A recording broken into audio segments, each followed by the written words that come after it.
Salut, j'espère que tu vas bien. Alors, je ne sais pas si tu l'as regardé déjà, mais dans la vidéo que j'ai publiée cette semaine, le tout premier chant que je fais s'intitule Un souffle nouveau et est de Dan Luyten. C'est un chant que j'apprécie particulièrement et qui est pour moi une aspiration à nous rapprocher toujours plus de Dieu. Parce que si tu es comme moi, on peut passer parfois par certaines périodes de sécheresse spirituelle où il nous est difficile de nous approcher de Dieu. Et par ce chant-là, nous lui demandons qu'il ranime en nous le zèle, le feu pour sa présence, pour la prière, pour sa parole. Et un passage de la Bible auquel ce chant me fait particulièrement penser se trouve dans Ézéchiel chapitre 37 à partir du verset 1 que je vais lire pour toi. La parole de Dieu nous dit: La main de l'Éternel fut sur moi, et l'Éternel me transporta en esprit et me déposa dans le milieu d'une vallée remplie d'ossements. Il me fit passer auprès d'eux, tout autour, et voici, ils étaient fort nombreux, à la surface de la vallée, et ils étaient complètement secs. Il me dit: Fils de l'homme, ces eaux pourront-ils revivre? Je répondis: Seigneur éternel, tu le sais. Il me dit: Prophétise sur ces eaux, et dis-leur: Ossements desséchés, écoutez la parole de l'Éternel. Ainsi parle le Seigneur l'Éternel à ces eaux. Voici, je vais faire entrer en vous un esprit et vous vivrez. Je vous donnerai des nerfs, je ferai croître sur vous de la chair, je vous couvrirai de peau, je mettrai en vous un esprit et vous vivrez, et vous saurez que je suis l'Éternel. Et lorsqu'on lit dans la suite des versets, c'est exactement ce que l'Éternel a annoncé qu'il a fait pour ces eaux qui étaient complètement desséchées.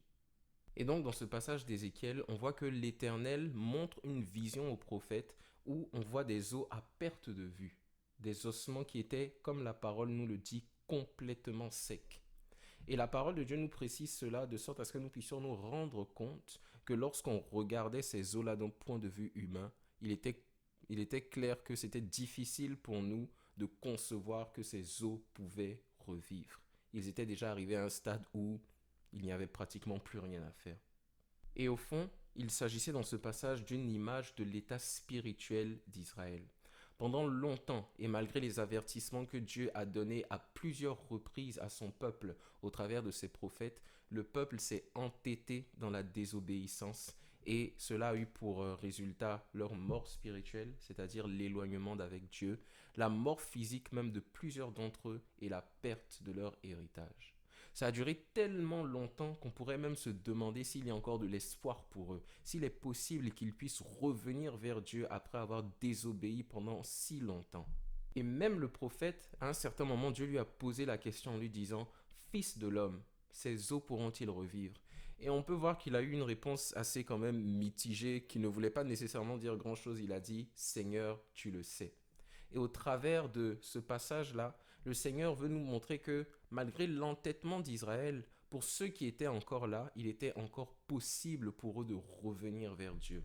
Et à combien plus forte raison cela ne sera pas le cas pour moi, pour toi, pour nous.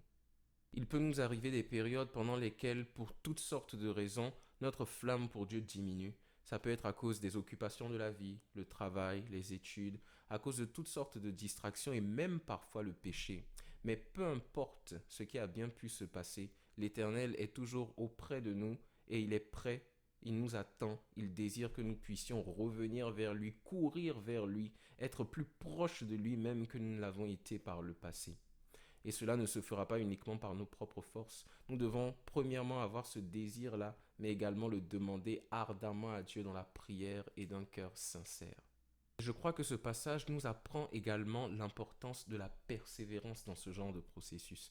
Parce que si tu lis la suite des versets jusqu'au verset 14, ce que je t'encourage à faire, tu verras que lorsque l'Éternel a soufflé la première fois, lorsque le prophète a prophétisé sur ces eaux la première fois, la parole de Dieu nous dit que la chair crut sur ces corps, ils eurent des nerfs, ils eurent des muscles et tout, ils avaient au fond l'apparence des hommes, mais il leur manquait une chose très importante, ils n'avaient pas encore l'esprit en eux. Il a fallu que le prophète prophétise une deuxième fois, et cette fois-ci, l'esprit rentra dans ces hommes-là, et ils se mirent à marcher, ils se mirent tout simplement à être des hommes normaux. Et de la même façon, lorsque nous prions pour ce sujet-là, Les débuts peuvent être un peu difficiles, même ils seront probablement difficiles, mais la parole de Dieu nous appelle à persévérer, à continuer de prier et à croire que Dieu nous aide à nous rapprocher de lui et dans peu de temps, nous verrons que ce feu-là que nous avons, nous, pour lui, se mettra à brûler encore et encore plus fort. Voilà, c'est cette petite exhortation que je voulais te partager sur ce chant-là. J'espère qu'elle t'a béni. N'hésite pas à aller regarder la vidéo d'adoration si tu ne l'as pas encore faite. Et même, je te dirais à adorer avec moi à travers cette vidéo-là. Et je prie que le zèle de l'Éternel soit toujours plus fort en toi au nom de Jésus.